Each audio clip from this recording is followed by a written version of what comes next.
For sale. A beautifully converted water tower. Located in Aldeburgh, Suffolk, England. It offers 6 bedrooms and 4 bathrooms.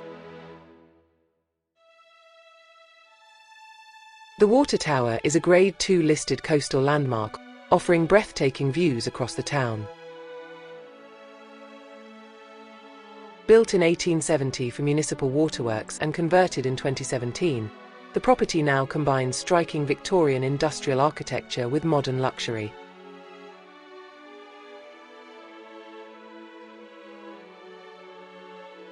Accommodation is arranged over 7 floors, rising 22 meters in height and served by both a lift and oak staircase.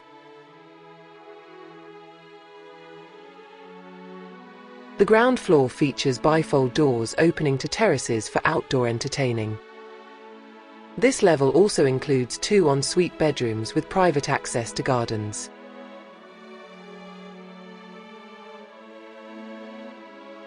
At the top, a glazed rooftop pavilion opens onto a terrace with unrivaled 360-degree views.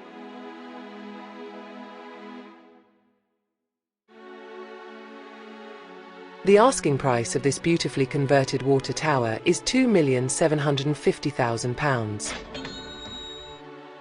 Impeccably restored, flexible in design, and unmatched in setting, the water tower is one of Aldeburgh's most extraordinary coastal homes. Thank you for watching.